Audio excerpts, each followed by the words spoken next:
All right. It's time we take this thing apart.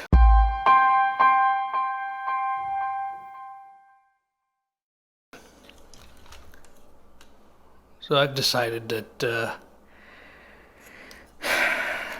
I think this RC10 deserves a proper restoration. And I mean a full restoration, as if it came out of the box brand new back in the 90s or 80s or whenever this thing was originally sold. So we're talking old school brushed motor, Novak controller, Futaba servo and receiver, and as many new or as close to new or new old stock team associated parts as I can get my hands on. So, with that being decided, it's now time to take this thing apart and let's get it ready for a proper restoration.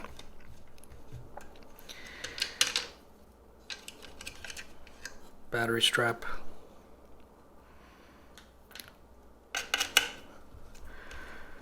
I'm going to put all the fasteners that come off of this thing in trusty magnetized Harbor Freight fastener tray over there. Here we go.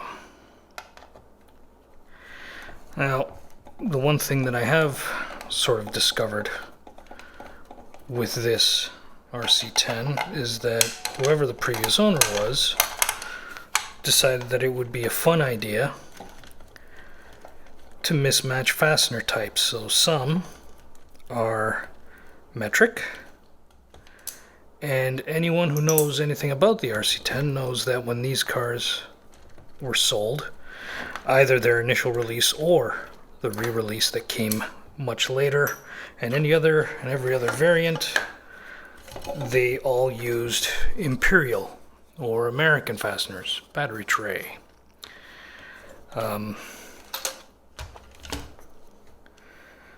So using metric tools to take one of these things apart could result in disaster. So my advice, if anyone ever buys an old RC10 and decides they want to try and do what I'm doing, which is to say do a full restoration on their own, yeah, just make sure you're using the correct tool for the fastener, because the last thing you want is to try to take off a Imperial fastener with a metric tool, or vice versa, because it could very easily lead to stripped heads. So watch for that sort of thing. Now we're going to take off this upper shock mount, rear upper shock mount. This one here is painted black. I think it's painted black.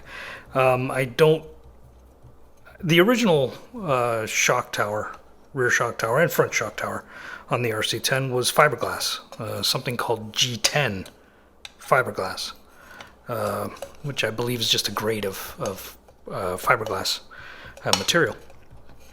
And I think it was just cut from a sheet of it, probably water jet cut, if I'm going to guess. And they were left sort of natural color.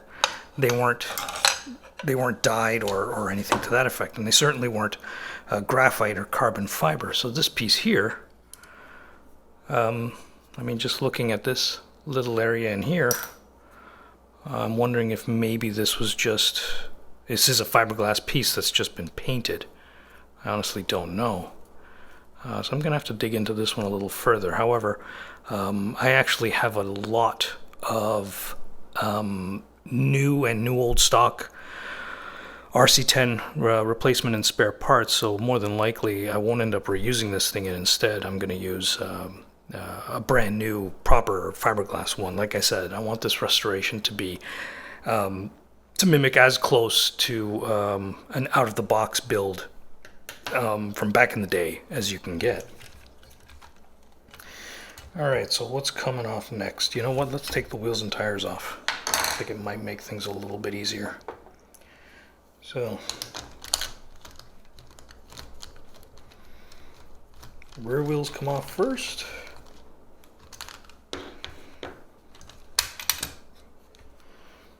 Yeah. Now the wheels on this thing, both front and rear, are mismatched, and these are really badly cracked. You can see along here. These are pretty bad. But like I said, I've got a bunch of parts coming in, including a set of wheels, original RC10. I guess what they're called, jelly bean style wheels. So I'm not even going to be using these. So these are going to find a new home somewhere else, probably. Let's get the wheel off here.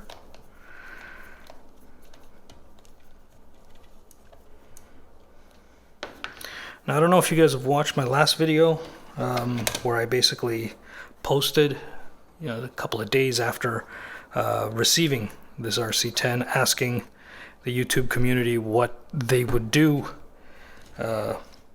if they received this RC car in the condition that I received it in. What would their plans be?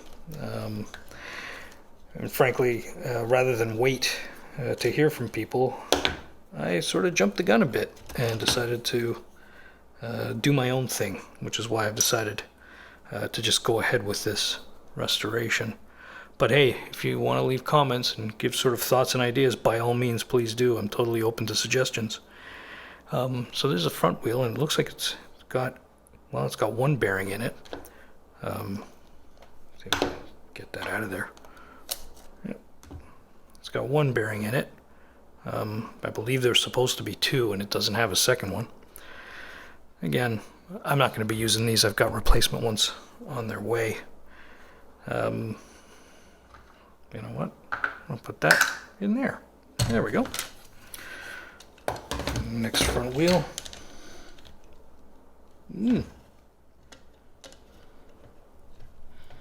Huh. I guess this is one of those situations where this nut is not the same as the one that was on the other side. Yeah. The joys of buying a second-hand RC car and not knowing any of its history and or where it came from. So let's try and get this nut off. It's probably metric, which has me a little worried, because if it's a metric nut, I don't know what kind of thread is on the axle on the other side. Yep. Gotta love previous owners, huh?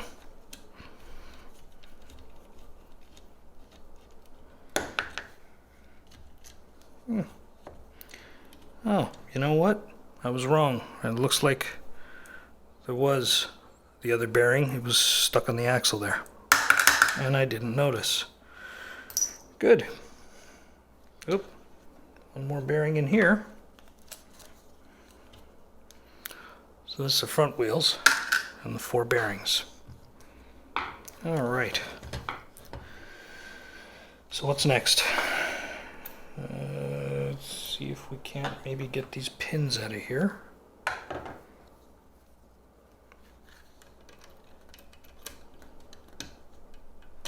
Maybe not.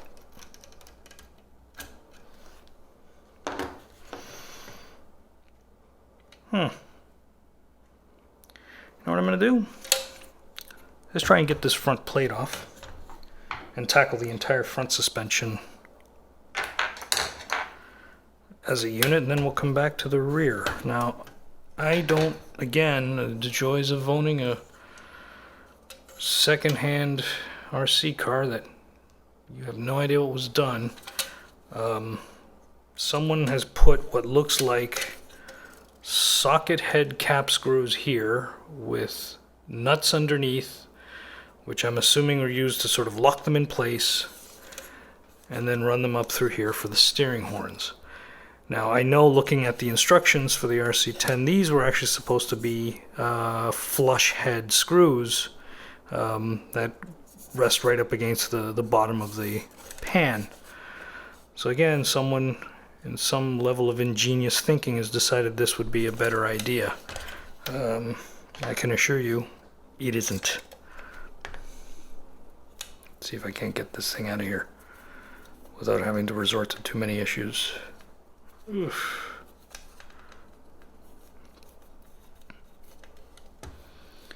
Huh. Something's not coming out. Let's see. I think I'm gonna have to use socket. Hold on. And again, 2 different size nuts. Okay.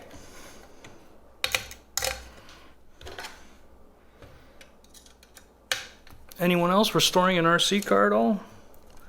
Go ahead and post your comments down below. Let me know what you're working on. This is my first actual true RC car restoration. I've got a few RC cars, most of which are Tamiya. This is the first time I've ever actually worked on a team associated product. So I'm kind of new to the whole team associated thing.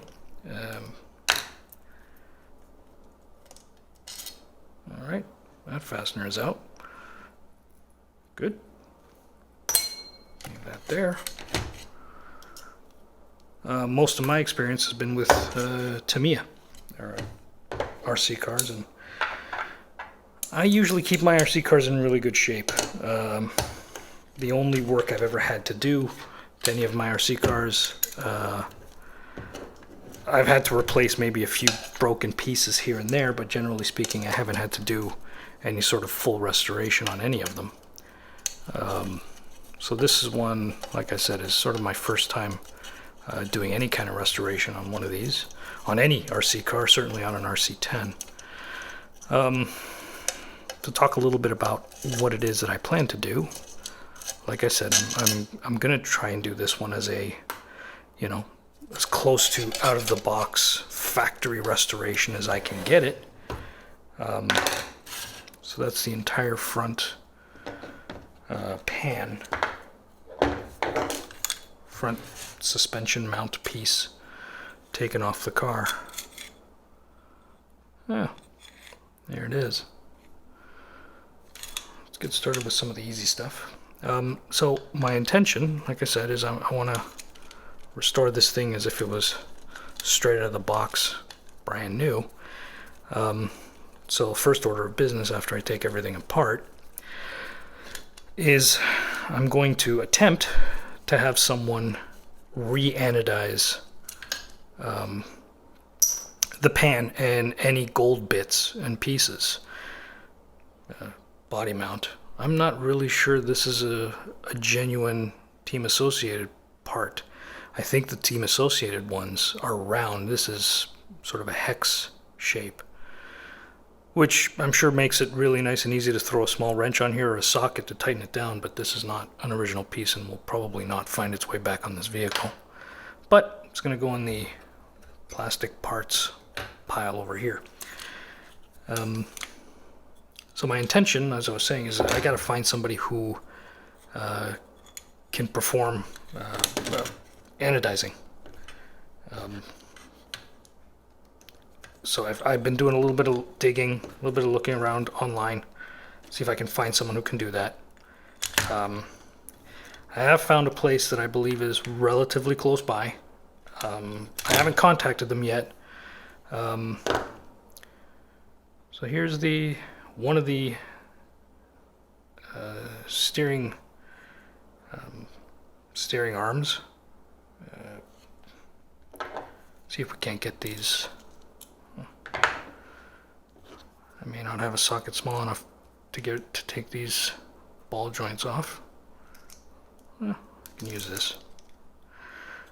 So I've been given, coming back to what I was saying, I found a place that isn't too far from me that does anodizing, but I haven't contacted them yet. I will, to find out, obviously, pricing, whether they can do the job or not, whether they'll do a job small enough like this, whether they'll even do this shade of gold, which is certainly what I want.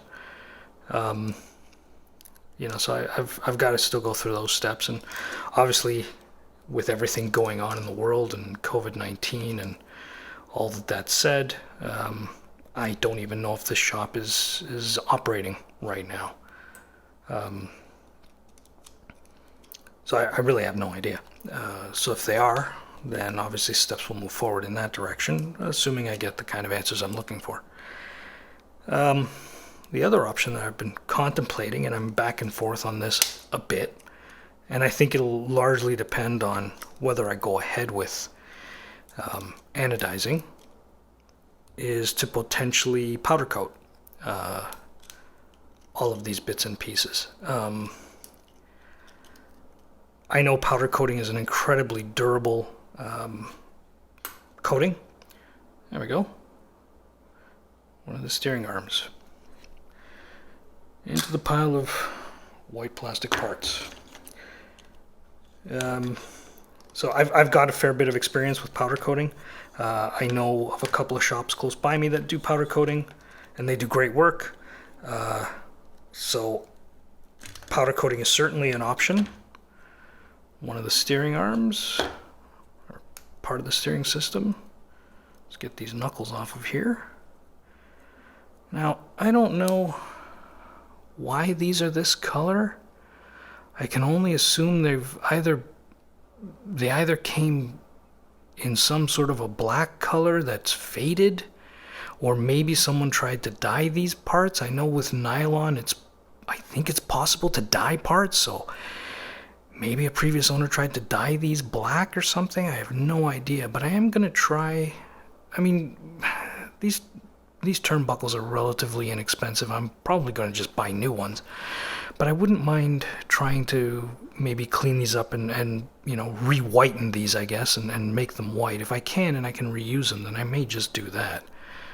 But it's a bit strange, that color. There we go. And there's a number of suspension pieces on here that are this very strange sort of, it's not black. It's a weird sort of purplish color. We'll take a look at some of these other bits in just a few minutes. That I can't make out. I mean, these here, it's obvious these are black. You know, you can tell that right away, but that's not really black, and I don't know what that color is, and I don't know how these plastic pieces came to be that color, so bit of a mystery. Maybe if anyone has any idea of what this might be, by all means, make a small comment below. I'm very curious to find out. Coming back to what I was saying, I keep rambling and bouncing back and forth between topics here. But I've got a lot of experience with powder coating, and like I said, there's a shop close by that I know does some fantastic work. They've done a lot of work for me in the past. So I know if I go to them and say, hey, I want this thing done in a gold color that closely matches this, they can more than likely do it for me, and they wouldn't charge me a lot. A great shop to deal with. But like I said, I kind of want to keep this as close to sort of factory original as I can. I want to do a proper true to form restoration on this car. I'm a huge fan of the RC10. I always have been. But if you've watched any of the previous videos I've posted, you know, I mentioned this in my video about the RC10L, which is another team associated car I have that I need to decide what I'm going to do with. Team associated,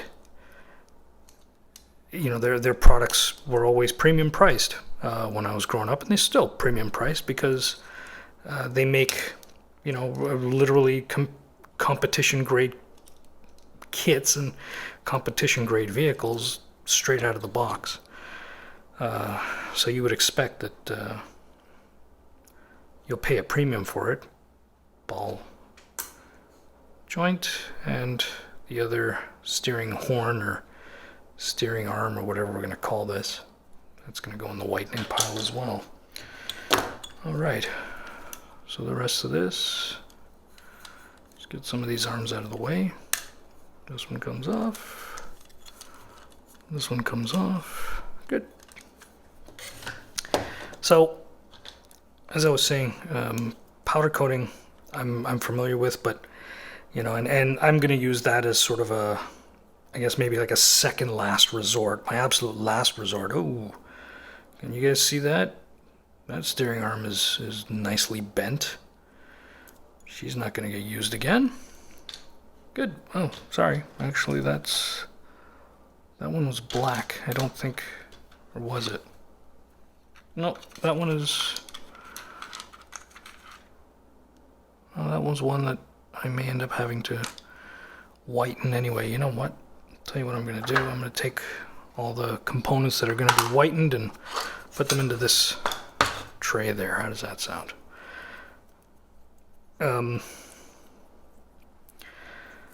So yeah, so as I was saying, powder coating will be, I guess, my second option with respect to recoating these aluminum pieces, the anodized pieces. That'll be option number 2, and option number 3. Option number 1 obviously being anodizing, but option number 3 will be spray paint. I've done a fair bit of research online over the last little while trying to figure out. That's also bent as well. I don't think I'm going to be using this one again, but there it goes in the tray.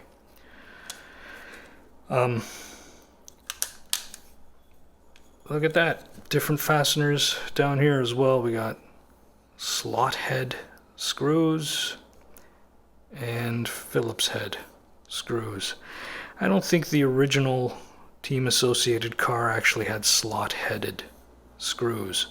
In fact, I haven't seen a slot-headed screw being used in almost anything that isn't decorative in ages. So, again, the joys of old RC car ownership. I've been doing, going back to what I was saying, I've been doing a fair bit of research with respect to coatings and paint colors that would potentially match the gold pan color that Team Associated used with these. Ooh, this guy's going to be tricky. Let's try over here first. And I have found a brand of spray paint. I'll see if I can't put it up on the screen to show you guys. I found it, I bookmarked it, but I haven't really looked into it in any great detail. I think it's a spray paint that's used for bicycle frames and bike frames. And they've got a couple of different variants of gold. One of which looks very, very, very, at least on the screen anyway, looks very similar to the gold pan color here that you see. So worst case scenario, if I can't find an anodizer who can give me the same gold color, or if the powder coater that I know, either they can't do it or they won't do it because of one reason or another, or maybe, you know, because of COVID-19 they may be shut down indefinitely. I don't know. But if that's the case, then I may end up having to resort to using spray paint, which is not ideal. This guy here may not want to come off very easily. So you know what? We're going to change tactics slightly here. First, let's try...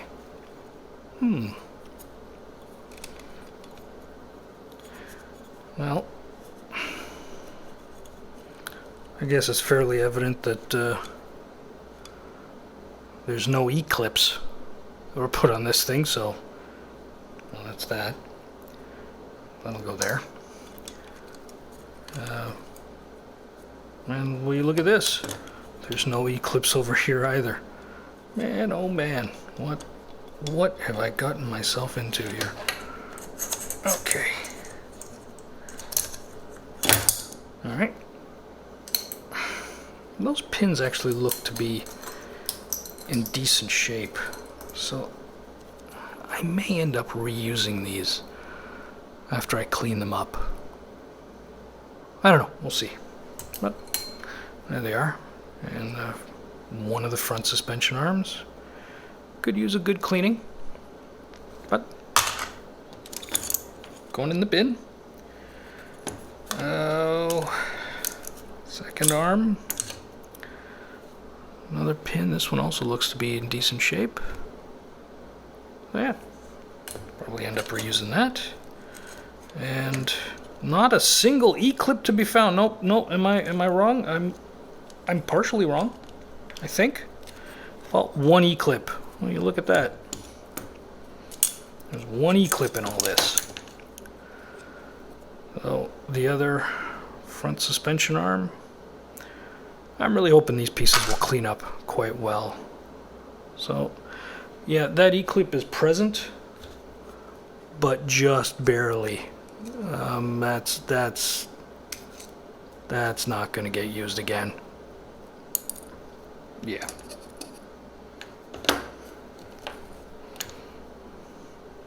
Yeah, it's mangled pretty bad. That's not going to get used again, but this, maybe if it cleans up, we might be able to use that again. Good. Okay. Let's tackle these upright knuckles. So we do have, well, we got one E-clip over here on the top of this C channel or C lock or whatever, upright. Oh.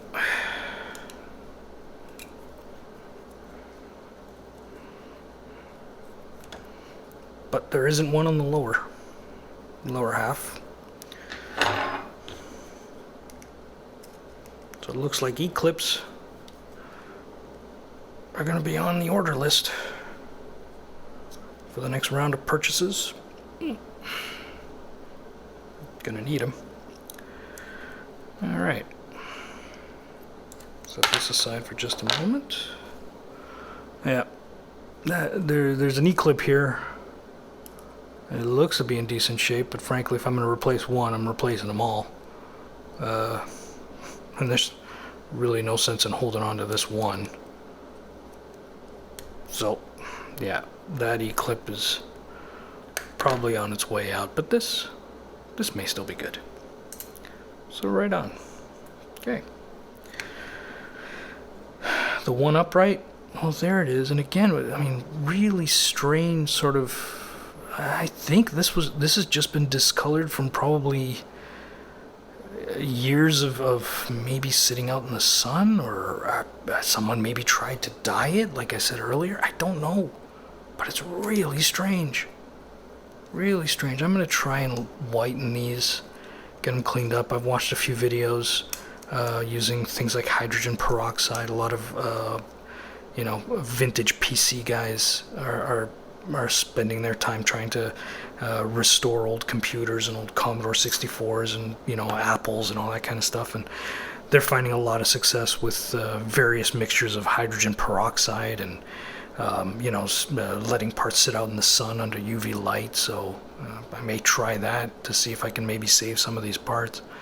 I mean, if not, I'm sure that a lot of these are available as replacement bits from Team Associated, but yeah, that's we can see here as well. Like, take a look here. You can sort of see that different color, where it was sort of attached to the C upright. So I have a feeling that this was basically just discolored for some reason or another, and these were probably originally white pieces. So we'll try and get them back to that state. Another ball connector. Huh. So, not sure how this is going to come out, so I may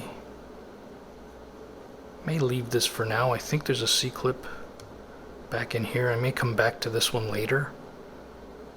Let's leave this off to the side for the time being. May come back to that in a little bit. Let me get the rest of this guy taken apart. So, another turnbuckle. As I've been saying this entire time, that's my plan right now for this. Another threaded rod. This may be reusable. It looks straight, so maybe this will be reusable after it gets cleaned up. Another turnbuckle. Let's get this guy off here. It's amazing how there's a few bits and pieces that still look to be white and in relatively nice shape, and intermixed with all this is this is weird, strange, discolored parts. I have a sneaking suspicion that this was a car that somebody really used and really enjoyed. Ooh, this guy. There we go. Really used and really enjoyed and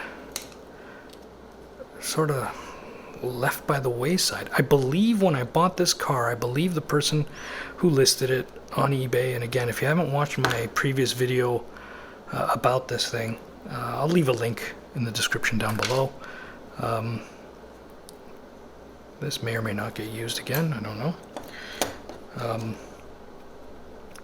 But I believe the person who listed this said that they had found it at an estate sale or at a yard sale or something out in California. So, this may very well have been someone's pride and joy at one point, and now or has been relegated to a box in a basement somewhere, waiting for somebody to fish it out. So, you know what? Like I said, I'm a big fan of the RC10, and as far as I'm concerned, it's a vehicle that's just an absolute legend in our hobby and in the RC racing world. And as far as I'm concerned, it sort of deserves a fitting. It deserves to be treated in a fitting sort of way, and I'd like to do that with this one here, if I can, that is. Come on, there we go. All right. Yeah. I don't think these parts have been apart for ages. Now I should mention this is what's called an A stamp gold pan. During the entire lifespan of the RC10, there were, I think, 2 or 3 different stamp variants. There was an A stamp, a B stamp, which obviously would have been a later version with some sort of modifications made to it or whatever the case. This guy's got one E-clip on it. Again, we'll tackle that in just a moment. So there's one of the uprights.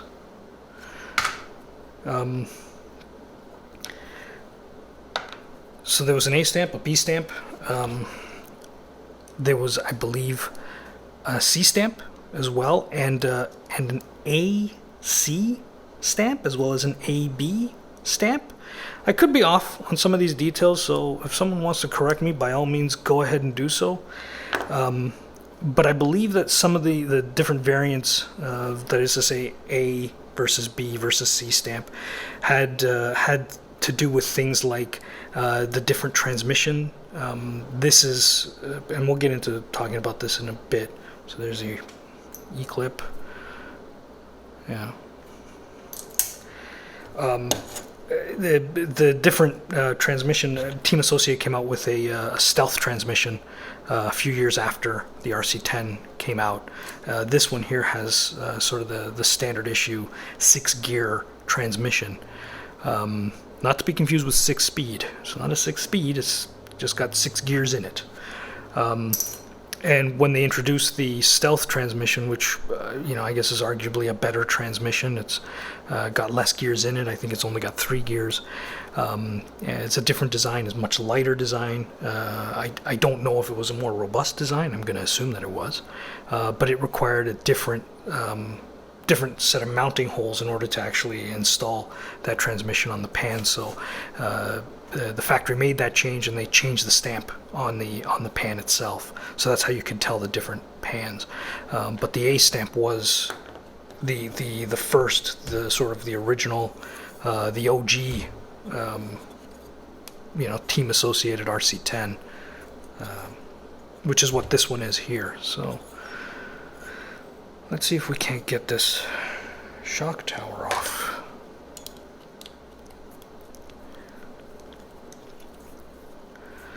So yeah, so if anyone else is restoring their own RC car, like I said before, go ahead and comment below. Let us all know what you're working on. I'm interested, I'm curious, because like I said, I've never done this before, so it'll be interesting. Certainly don't think that this is going to be a cheap endeavor. Hasn't proven to be so far, that's for sure. And again, just like the rear shock tower, this one is also black, but I think, I mean, just looking at some of this stuff in here, I think that this is just the fiberglass piece that was painted over. So hopefully, yeah, I'll go online and see if I can find some kind of a tutorial that explains how to take paint off of fiberglass without destroying the actual fiberglass itself. And maybe I'll end up restoring and reusing this part. This is actually a later shock tower. The original shock towers didn't have the second hole here and here, which you would use to sort of change the suspension geometry as you tune the vehicle for whatever the track you were on. You know, so this is actually a later one. The earlier ones didn't have. They just had that hole there and that hole there. So this is certainly a worthwhile piece to keep and hold on to. Let's see if we can't get this ball off of here. So hopefully I can figure out a way to strip the paint off of these things and make these, both this and the rear shock tower, look good. Look as good as they did when they were new. But like I was saying earlier, I've already got a new one of these, an even more up-to-date one. There was a later version that Team Associated did where they actually had sort of an ear that came out here and out here, and they actually put, I believe it was either 4 or 6 holes, 3 up here, 3 down here, same on the other side, which allowed even more sort of variation when it comes to setting up your front suspension. So I've actually got one of those on order, and it's on its way. So if I don't end up reusing this one, you know, much like the rear shock tower, I've got replacements coming, so I'm good to go with that. So let's see if we can't get this apart. Now this guy was giving me a hard time, but this one here may prove to be okay. Now these, if I'm not mistaken, on the original car, these flat head or countersunk screws, I believe these are aluminum. And this certainly feels very light, so this may very well be an aluminum piece. In fact, it didn't even stick to the magnet, so yeah, that's an aluminum piece. So here's the front AR mount. I really hope this cleans up and I can make it white again, because I do not know what this discoloration is. It's really strange, really weird. So this piece here may or may not have to wait till I figure this out.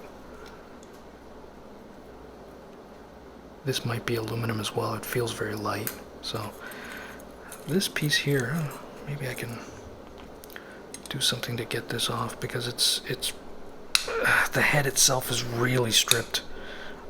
It may not come off easy. I don't think it's going to. It's not going to help.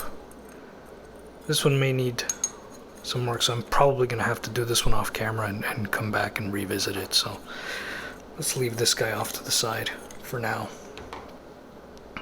Let's move some of this stuff out of the way. As a reminder, I got to get back on that. So let's get back to this guy here. What do we tackle next? So you know what? Why don't we do the same thing we did with the front? Let's take these guys off here. Remove the entire rear suspension and transmission as a one big assembly, and then take all that apart.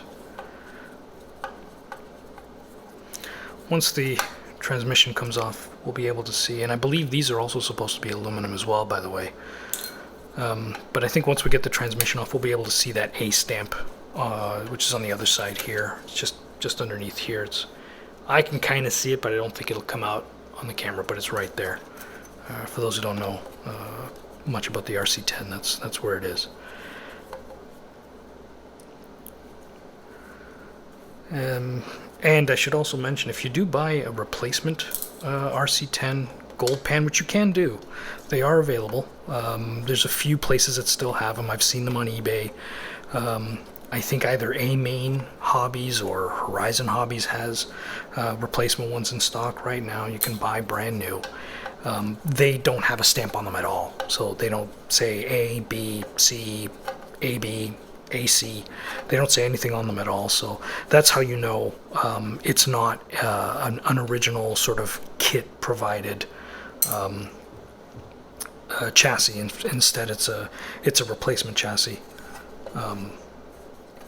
that someone has purchased for whatever reason, whether it's because their chassis got completely destroyed in a race, or maybe they're doing what I'm doing and have decided, rather than trying to powder coat or reuse an original chassis, instead they'll just buy a new one. And frankly, I wouldn't blame anyone if they decided to go down that road, because I have a feeling this is going to prove to be a little bit of a challenge, finding someone who can actually do re-anodize and actually get to this sort of color. You know, I'm sure they'll get close, but I don't know how close is. So again, you know, waits to be seen. So the transmission, as we can see here, the transmission is actually now loose, and I can pull it off. So let's set that off to the side for the time being. Dog bones are out. Let's take a look at these in some sort of detail here. So obviously what looks like different dog bones from one to the other, they are certainly different. Take a look at the pins of this one. These pins are oriented the same, whereas this has the pin on this side oriented in this direction, while on this side the pins are oriented in this direction. So clearly two different dog bones that probably did not come from the same kit. And if you look close, this dog bone, I believe, has got a small bend in it right about there. So mental note, new dog bones, or maybe CVTs. The original RC10 came with dog bones, and I think all the RC10s came with dog bones as part of their kit. It wasn't until I think sometime later that Team Associated came out with CVTs instead of dog bones, which are a better option in my opinion. So I may end up going with that. So these are plastic ends here on the end as well. So those aren't metal. These, on the other hand, are all metal dog bones. Again, this is what happens when you buy used, kids. So be wary of that. Let's see if we can't get this stuff off of here.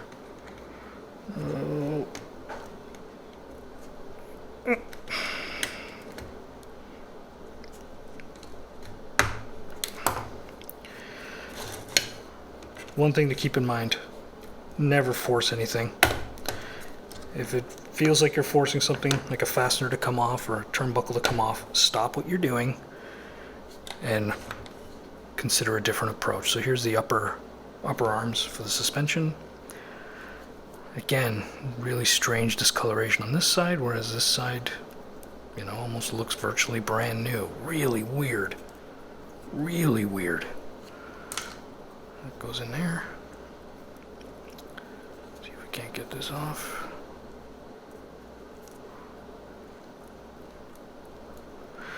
Most of these threaded rods, I know you're probably all watching and thinking, this guy is messing up those threads with that set of pliers. Yeah, reality is I'm probably not going to reuse these threaded rods. For the cost, I'll just buy new ones. There's next to no sense.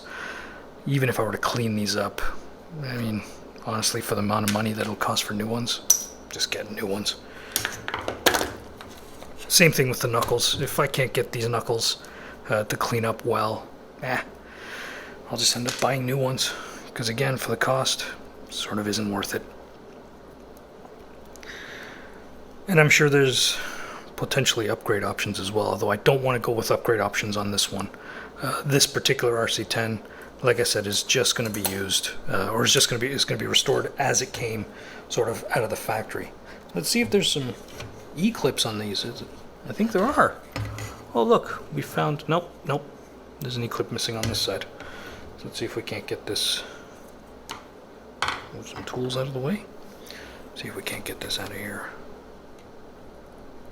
Oh, no, doesn't want to go just yet. All right, we'll come back to that in just a minute. In fact, we've got some fasteners under here that can come off. These are used for the shocks to hold them in place. Now, you know, obviously we've taken this thing apart a fair bit now, but this car did not come with front or rear shocks. So I've actually got some replacement front and rear shocks on their way. So those are coming. Let's see if we can't get this off of here, shall we? No view. All right. This now should help bring the pan to its sort of most bare condition, I guess. Once these all come off. These screws here hold the rear A-arm. They're the rear A-arm mounts. They're just on the other side. We'll take a look at those in just a minute.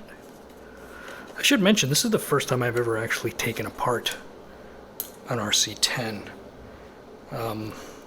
I've glanced through sort of the online PDF manual that I found.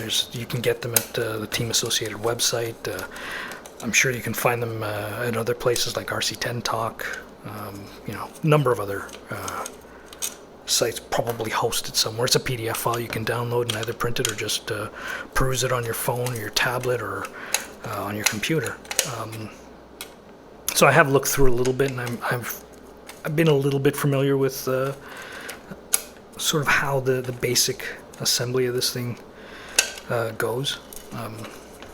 So I'm not going at this completely blind. So there's the rear suspension arm. We'll come back to that in just a minute. Let's get this guy off of here. Good. And there's the other rear suspension arm. We'll come back to him in just a minute as well. In the meantime, let's see if we can't get this rear bulkhead off. This rear bulkhead is actually kind of an interesting piece. It's a bulkhead / battery holder. You can see this section here actually held the battery in place, held one end of the battery in place. So it kind of served double duty. So it's actually, when we take it out, you'll see it. It's actually a relatively large plastic piece.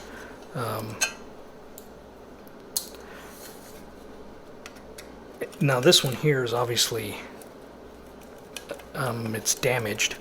There should be material that runs right through here, Now, I don't know if this was maybe cut out by a previous owner in an effort to maybe fit, fit the wiring to come out, or possibly to fit a different, an additional cell. I know back in the day, people used to make their own batteries and add additional cells and go from 7.2 volts to 8.4 volts and even higher if you had an ESC that would handle it. So maybe that was the case. Somebody maybe modified this, or maybe it's just a casualty of use and abuse and time and all that entails. The other thing that's kind of interesting to note is that the early versions of this bulkhead, you'll notice it's got these ears that come off of it here, and there's 9 holes on either side, which are sort of the different mounting points for the rear upper arms, and you can change them, and it would affect the way the car handles and how it operated. There were some versions that came out later that actually did not have these big ears, and instead were actually cut off and only had, say, the 3 holes here and here. And it's surprising because those were the later ones and not the earlier ones. I'm guessing they were finding that they really didn't need, all these additional holes. For all I know, maybe it was just adding unnecessary confusion to those who were racing these cars, and they just found they never really needed them. So the guys at Team Associated said, fine, get rid of them. Just saves that much more weight. So yeah. And again, I think this is another one of those pieces that was probably painted black, because you can take a look here and see that it's still white underneath. So even though this one is broken, I may try and restore this one as well. And this is not fiberglass like the shock towers. This is actually nylon, so much like the suspension pieces. So maybe I can clean this one up and turn it back to its original color. So here's the pan in its naked glory. If we take a look here, maybe we can see it. If you take a look right here, I hope the light catches it. I don't know if you can see that, but it does say A, letter A right there. So hopefully you guys can see it there. So this is a genuine A stamp. Now we can take a look underneath here. You can see someone has tried to, they've obviously tried to get rid of any sort of scraping and sort of gouges and whatever else that might have been on the underside of this thing. I know that for a time, because people didn't want to go through the expense of re-anodizing this thing, they would just polish them. And to polish it, you would start by doing this, taking the finish off as best you can, and then go at it with a buffing wheel and just polish it till it became like a mirror. This is 6061 T6 aircraft grade aluminum. Fun fact, the guys at Team Associated, the people who designed and created this car, all had backgrounds in aerospace engineering. So they took their aerospace background, their aerospace design background, and what they knew, and put it into this car. I know this because I have aerospace experience. I have worked in the aerospace industry for close to a decade. And we can see the countersunk holes here. These are all 100-degree countersunk holes, meaning that if you look at the fastener, the angle, it makes a 100-degree angle. 100-degree countersunk fasteners are only used in the aerospace industry. They're not used anywhere else. Not in automotive, not in furniture construction, not in product design, nothing. Only the aerospace industry. So when you see that this has got 100-degree countersunk holes, yeah, they're aerospace guys. So, fun fact. So we'll set this guy aside for the time being. We've got our shock mounts there, the rest of our parts. We'll get into the transmission in just a few minutes. Not sure what I'm going to do with these. These are black. These are genuine black plastic turnbuckles, clearly not part of the original team associated bits, but well, we'll keep those off to the side for the time being. So let's take a look at this. So these are the mounts that hold the A-arms in place. Again, complete lack of E-clips. But these might work okay. They look dead straight, so these might work okay once they're cleaned up. So that's where they'll go. So this is the rear lower A-arm mount. Not sure this will come through on camera. Maybe it will, maybe it won't. But if you take a look, you can see the axle, or the sort of the pin line, the mounting line where this goes on to the A-arm is actually at an angle, and that's how they sort of determine the toe-in on the rear suspension for this thing. And you could, I don't think Team Associated made these available, but I think on the aftermarket they did. There were different angles that you could buy slight changes to sort of help the car track, under certain racing conditions. So that's kind of an interesting thing. So hopefully we can restore that. Now let's see if we can't get this clip out of here. Don't know if this will work. Let's try. Oh. Well, maybe.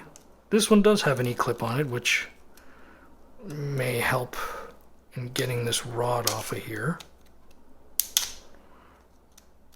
Let's see. Ooh.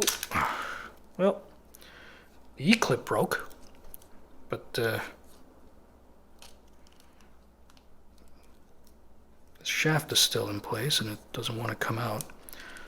Let's see. Maybe we can. Oh boy. Yeah. Yeah, this is okay. Oops. So there's that shaft. Thank you very much. The lower suspension arm. That should clean up nice. We'll leave him there. Let's see if we can't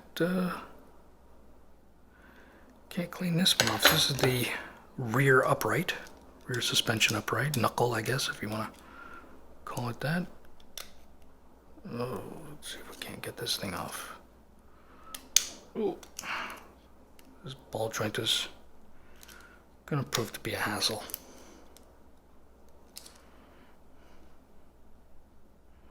Let's see. All right, ball joint is off. I'll be honest, I'm not sure if I'm going to reuse these ball joints. I may not. Again, I think things like these ball joints are relatively inexpensive, so I may just go with new ones. Now I can feel that there's a ball bearing in here, just turning this thing. I can feel it.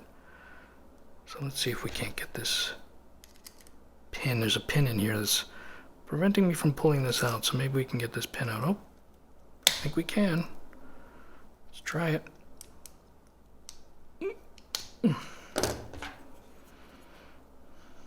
Don't try this at home, kids. This thing is pointy.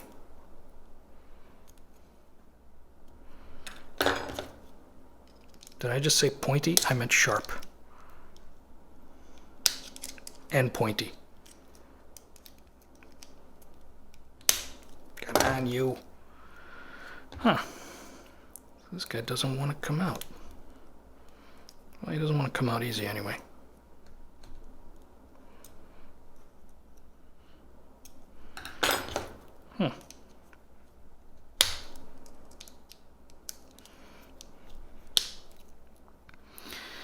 Huh.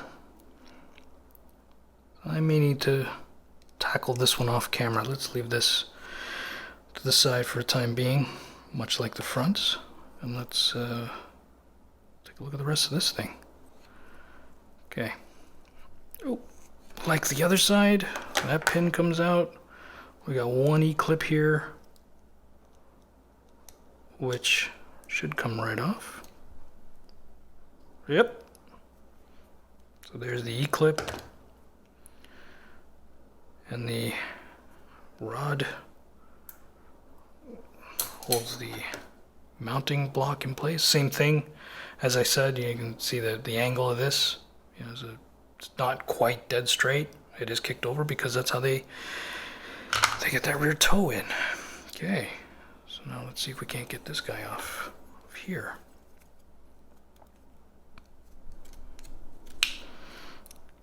Oh, come on. Let's get you off. There we go. Good. Rear suspension arm number 2. Lower. You down.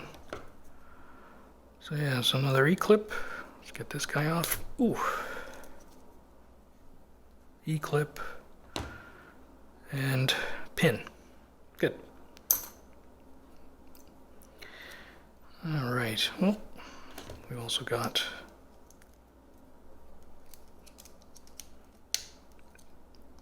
rear ball.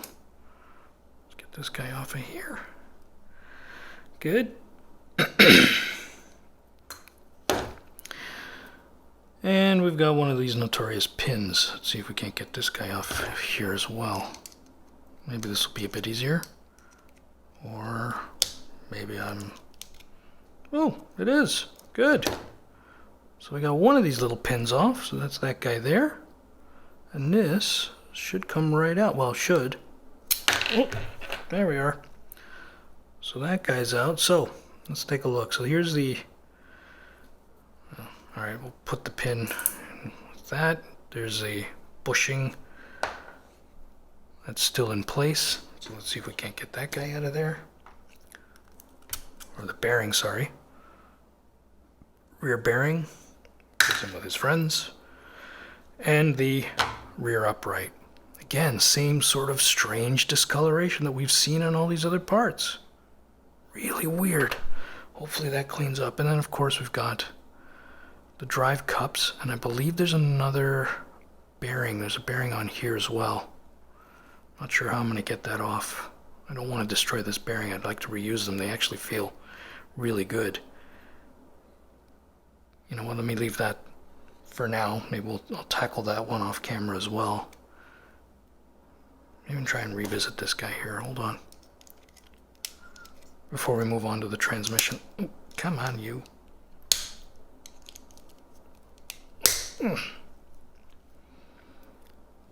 This guy really doesn't want to come out, does he? I don't have anything smaller to push on this thing. Maybe I do. Let me see.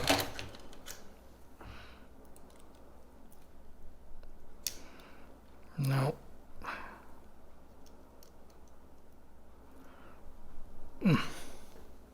That's not going to do it. Huh. Again, this one may have to wait till I get off. I may have to use some other means. Maybe let it soak in some sort of chemical, like a WD-40 or maybe a PB blaster or something to help get that thing off of there. Or I may have to use some other means of persuasion, but yeah, I don't think that's not going to want to come out. But we've seen what it looks like. And the same thing with this. I'm not sure how these are going to come out. I'm going to have to reference the instructions and see if maybe they say something. Or, no, I'd rather not. Well, rather not ruin this. Let's leave this for the time being. I'll have to tackle those off camera. So, and the same with this guy here. This guy's going to have to come off. So that's going to have to be done off camera. But now, the next big thing is going to be this guy here. Now, I was unsure if I was going to take this one apart on camera or if I was going to leave it together and do it another time. But you know what? Let's try. Let's try, see what we get. Okay, I'm going to try and take this motor plate off. Now, for those of you who know anything about the RC10, you'll probably notice that this aluminum piece here doesn't look quite right, because it isn't quite right. Whoever had this RC car before me, whoever had this RC10 before me, they've modified this piece. Normally this piece would have another piece of aluminum that comes off this way and curls around this way. I believe that was done as a way of shielding the motor, because the actual electric motor mounts back in here, to drive the spur gear. So that piece was there to sort of protect the motor. Apparently during races, either jumps, or you could even take a hit from behind from another racer. So it was deemed a necessary requirement to sort of cover the motor up during regular racing. So you know what? I think I've got to take the slipper clutch off first. Let's see if we can take the slipper clutch off. Hang on. Whoops. No, that doesn't fit either. Gonna have to get a different size socket. Give me a moment. I'll get a different size socket for this thing. See if we can't get that slipper clutch off.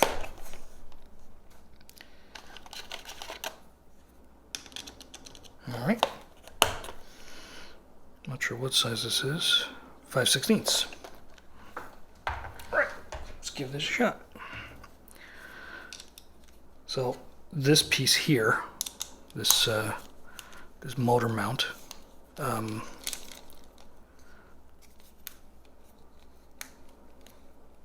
this is going to prove to be a problem, because the transmission wants to turn. Alright, so now we got to be careful, because there's a spring here on this slipper clutch, and this thing's going to want to pop. Alright, nut. Spring and cap. Friction plate. Huh. So, this is interesting.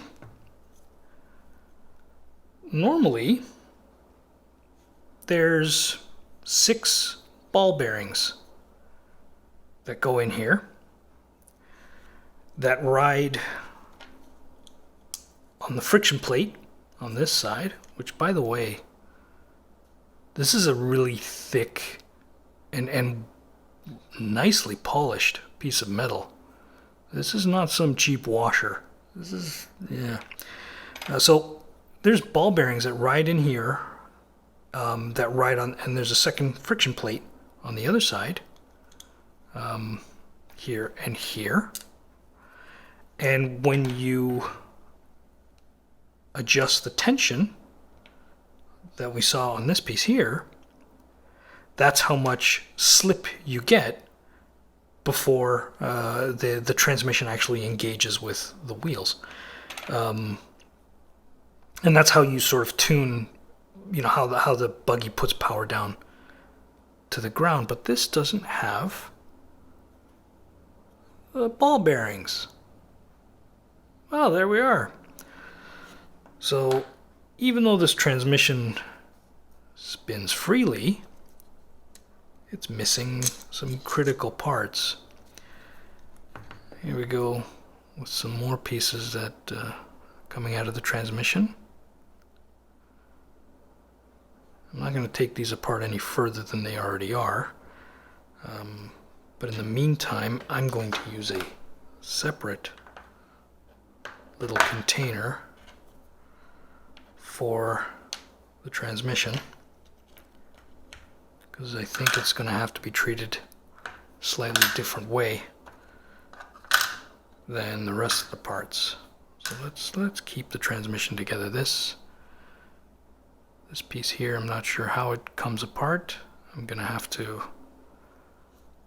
refer to the manual, but you can see some of the wear on here. This is, again, to be expected from a slipper clutch. There's that. Good. This came from the transmission as well. So let's see if we can't get this mounting plate off of here now. Okay. Ooh, there we go. All right. Oof.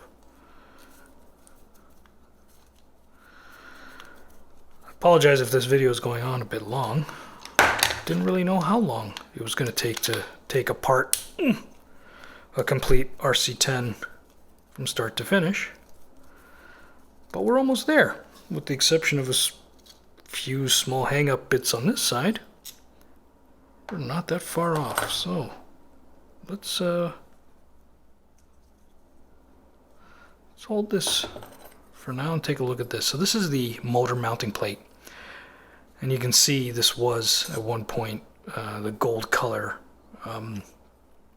much like the rest of the pan over on the side here. So this is obviously an original piece, but it's, like I said, it's been modified.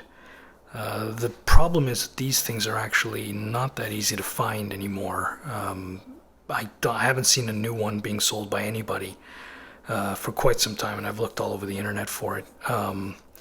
I've seen a few used ones that look to be in halfway decent shape, which I may end up picking up. The problem is that most people don't sell these things separately. Most of the time these are sold complete with the transmission already mounted. Sometimes a stealth transmission, other times it's a 6-gear transmission like you see here. So I don't really know what I'm going to do with respect to this. This is something that I have to think about and sort of resolve, I guess, before I go ahead with any sort of anodizing or powder coating.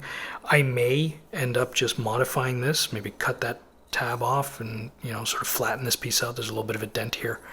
Flatten this piece out, and I may end up actually just reusing this until I find a replacement.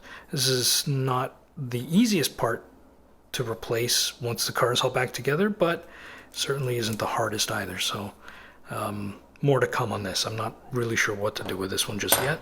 So there's that piece there. And now here we are with the transmission. So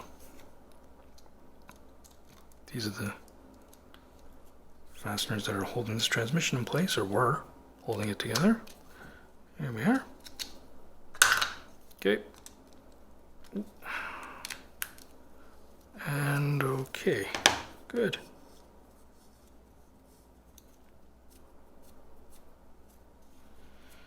All right. So this here is sort of the original transmission that Team Associated used with the RC10. This is called a 6-gear transmission, and the reason why it's called a 6-gear, as I mentioned earlier, isn't because it has 6 speeds, but instead it's because it has 6 internal gears. If I'm not mistaken, and we're going to find this out, assuming this thing comes apart easily, we're going to find this out in just a few minutes, but if I'm not mistaken, this transmission, the way it comes apart, maybe we'll go this way. There we go. So there it is. There's the internals of a Team Associated RC10 6-gear transmission. So there's the half.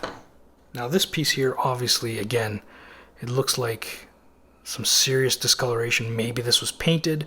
Maybe somebody tried to dye this piece, you know, from the original white nylon color to this. Hopefully this part I can you know, re-whiten and get it back to its original sort of shape. So I'm going to put that there for now. But this transmission here, it has 6 gears inside. So let's see if we can count them, shall we? Before I do, hold on. Let's see if we can't get this guy off. Maybe not. That may prove to be a problem. So here's what we have internally. So we've got, so there's 4 gears, 1, 2, 3, 4. 5th gear here, so there's 5.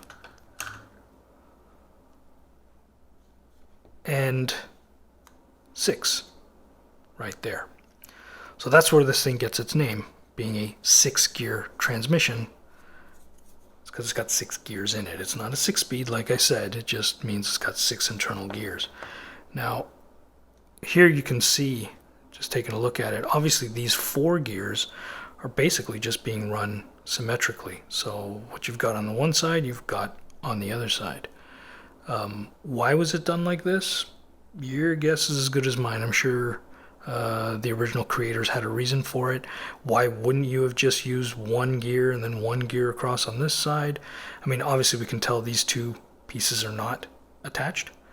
But by the same token, you know, maybe this is where the 3 gear or the stealth gear, which actually has 3 gears in it, maybe that's how the stealth kind of came about. They looked and said, you know what, we can eliminate half the number of gears and still get the same level of efficiency out of the transmission.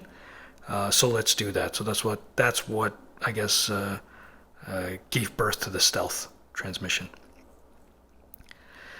So now I'm not exactly sure how to take this apart from this point. I'm going to have to return to the instruction manual to figure this out. So for the time being, I'm going to sort of leave this the way it is and drop it in with his buddies.